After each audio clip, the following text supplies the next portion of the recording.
ही कोण आहे आणि पाताळाच्या या निषिद्ध भागात ही काय करते आहे? तुम्ही आला? आज यायला उशीर झाला.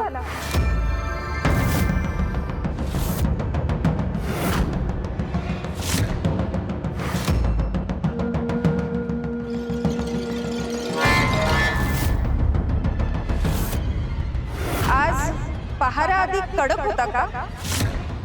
महिषासुराला संशय येऊ लागला आहे. हा आवाज तर माझ्या ओळखीचा आहे.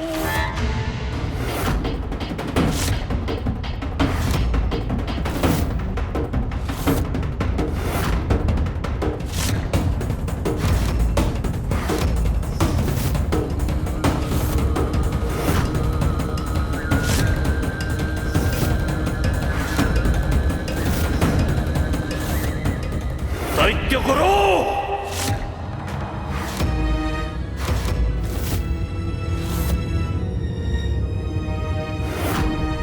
दैत्यगुरु, दैत्यगुरु शुक्राचार्य, अखेर सापडलात. मला शाश्वती होतीच. माझ्या माघारी माझ्या विरुद्ध कारस्थान करणारे तुम्हीच आहात. तुळजापर्यंत माझ्या योजनेची प्रत्येक वार्ता आधीच पोहोचली. माझ्या अमृत कुंभाच्या शोधाची माहिती तिला आधीच कळली आणि इथे या गूढ स्त्रीची तुम्ही भेट घेता आहात. याचा अर्थ आमचा संशय खरा होता आणि कदाचित असुरिकेच्या मृत्यू मागेही तुमचाच हात होता. महिषासुरा, शांत!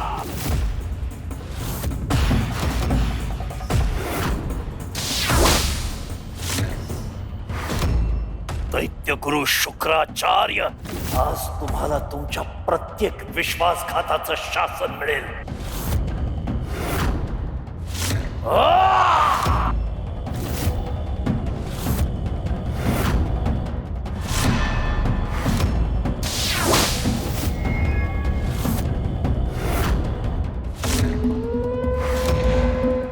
तू कोण आहेस? आमच्या मध्ये पडण्याचं साहस करू नको. मी कोण आहे हे तुला योग्य वेळी कळेलच. पण आज एक गोष्ट जाणून घे. ज्यांच्यावर तू वार करत आहेस तेच प्रत्यक्षात तुझ्यासाठी कार्य करत आहेत. काय काय म्हणालीस? तुला वाटतं तसं शुक्राचार्यांचा असुरिकाच्या मृत्यूशी काहीही संबंध नाही. ते तुळजाला का निरोप देतील? आम्ही स्वतः तुळजाची शक्ती कमी करण्यासाठी योजना आखत आहोत. मग तिची मदत करण्याचं कारणच काय? सत्य बोलतीये. ती सत्य बोलतीये महिषासुरा.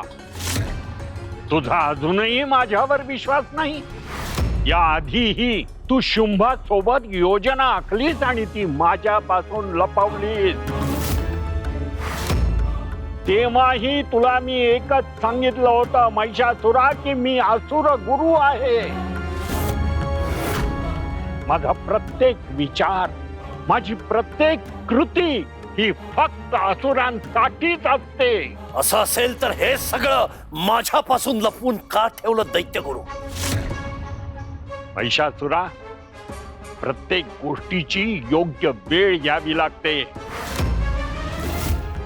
आणि आता ती वेळ आलेली आहे. महिषासुरा, चातुर्मासाचं संपूर्ण उत्तरदायित्व यावेळी तुळजाकडे आहे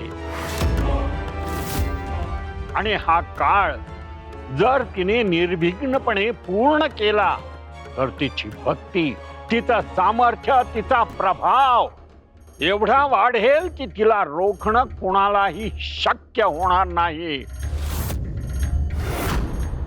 म्हणूनच आता मतभेद विसरण्याची वेळ आली आहे. आपण वेगवेगळे लढलो तर पराभव निश्चित आहे. पण आपण एकत्र आलो तर तुळजाला आव्हान देता येईल. महिषासुरा, माझ्यावर विश्वास ठेव.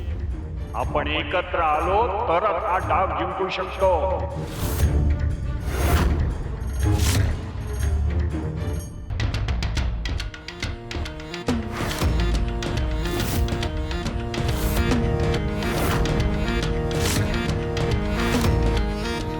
ठीक आहे. असुर कुळाच्या उद्धारासाठी यावेळी मी तुमच्यावर विश्वास ठेवतो.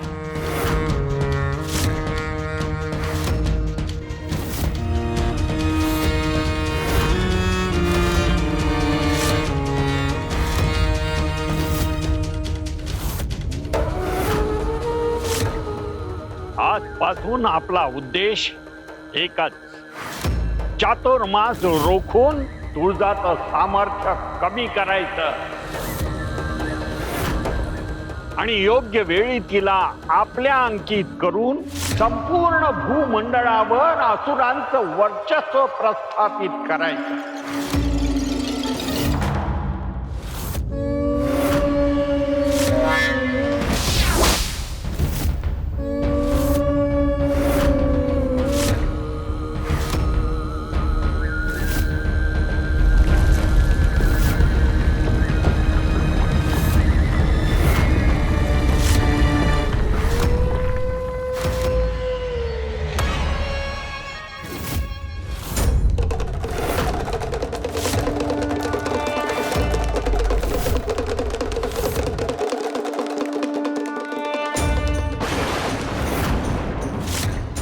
काळाच्या प्रवाहात काहीतरी बदलला आणि हा केवळ अपशकुन नाही तर येणाऱ्या महाभयंकर वादळाची चाहूल आहे.